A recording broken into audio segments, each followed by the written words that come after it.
Ladies and gentlemen, welcome to the video. I'm Get Good Guy, and I can't believe you can do this. I can't quite believe this combination is possible. In Battlefield 5, you can use the Piat and the frag grenade launcher at the same time. They can both be equipped on the same loadout, and that's crazy to me. What is essentially a rocket launcher, although I know technically it isn't, and a grenade launcher at the same time. The way this combination allows me to play the game kinda blows my mind. It doesn't feel like it's okay or well balanced at all. But let's rewind a little here, back to a few days ago to when I put out a video about one of the equipment pieces used for this combination, the Piat. I talked about it being kind of like the return of the Modern Warfare 2 noob tube, and I said I'd back some form of nerf to it because it just seemed so easy to use and could support a really cheesy playstyle. But considering that video has like 130 dislikes so far from 13,000 views currently, it seems clear that not everybody agreed. And sometimes you have to hold your hands up and say that maybe you weren't quite right. If so many people don't find it super easy to use, as the comment section informed me, then I made an incorrect assumption, it would seem. I thought that everyone would be able to pick up the Piat and dominate with it. But if that isn't the case, then that's my mistake and I must be doing something that most aren't. I totally accept that. So today, I'll avoid calling anything potentially overpowered or talk about potential alterations for better balance. If people don't want this stuff to be nerfed, then so be it. I'll happily continue blowing people up until a nerf either does or doesn't happen. And realistically, I shouldn't therefore receive complaints, and nor should anyone else using this strategy. If it isn't deemed overpowered and most people can't make it work,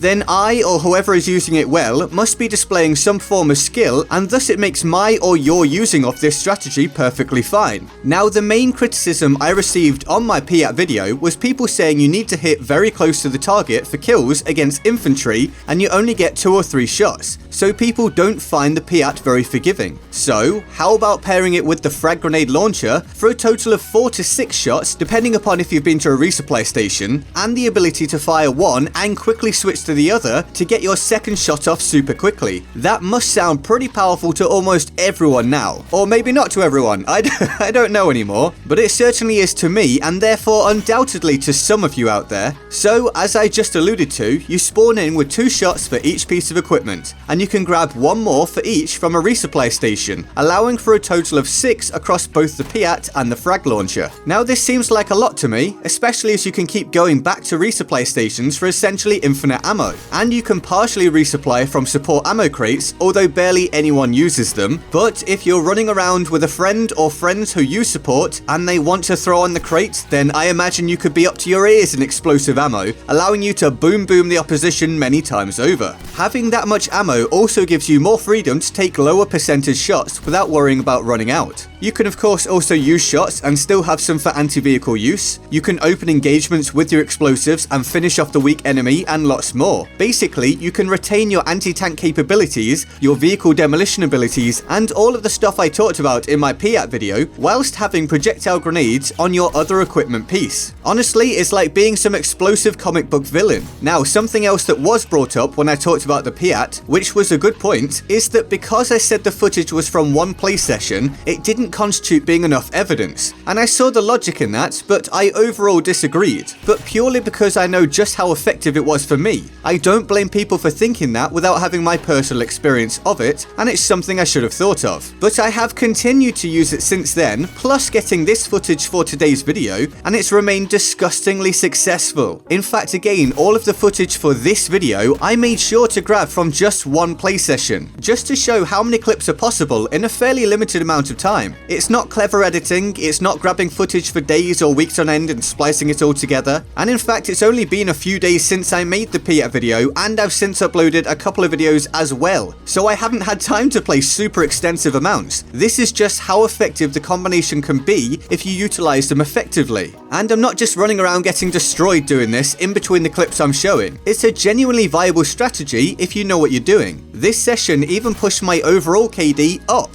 which I couldn't quite believe. Obviously, yes, I was using my primary weapon a lot as well, etc, but I went up to a 3.21 KD after this, so clearly it was consistently going well and wasn't holding me back. Quickly, here's proof for the cynical among you that want to see things without me just saying it. So yes, it really did go up to 3.21. And no, obviously KD isn't the be all and end all, but the point is, you can use this strategy and be successful. It doesn't just have to be for for screwing around and dying all the time. You can genuinely do some real damage with it. Now, there is the reasonable point that in some of the situations you've seen, you could just use your normal weapon, and yes, of course you could do that. You could do that all the time actually, if we view everything as turning out perfectly. But life isn't like that, and therefore Battlefield isn't like that. And using the Piat or launcher allowed me to take a near guaranteed win where perhaps I might have lost. Low risk, high reward. It meant that I didn't risk losing a gunfight by screwing something up. You just need to make sure you have a grasp of how the two weapons fire, the arc of their shot, so you can hit the target consistently. It does give you an indication of where your shot will land, and if you can get used to it, then you're absolutely lethal, trust me. And I'm not encouraging the masses to go and be explosive trolls, because yes, if everyone was doing this and doing it well, it would get very annoying. But last time out, I said I thought this playstyle was too powerful and cheesy, and people disagreed. So surely this tactic is perfectly reasonable if there's a skill curve to it. If not, then it just shows you really can't win on the internet. Oh, and why not the Panzerfaust, you may ask? Well, I love the Panzerfaust, I really do. I've used it extensively and it's fantastic for anti-vehicle work. But I'm certain it took a nerf at some point to infantry damage and destruction of buildings. It just doesn't seem to do what it used to, and I also barely ever die to it now as infantry, whereas I do a fair bit to the Piat. So for this specific combination and strategy, the Piat just seems like a much better fit. So what do you think of this crazy combination? Super fun? Too powerful? Not that effective for you, or anything else? Let me know in the comments below. I hope you enjoyed the video. If you did, then feel free to like, subscribe, turn on notifications, and join my Discord server in the description and my pinned comment. Here's the Board of Awesome for the epic people who support the channel on Patreon. They're all absolute heroes, and I love them all deeply and often. If you'd like to join them on the Board of Awesome, the link to the Patreon page is in the description and my pinned comment. And with that all said, I'm Get Good Guy, and I'll see you next time. Laters.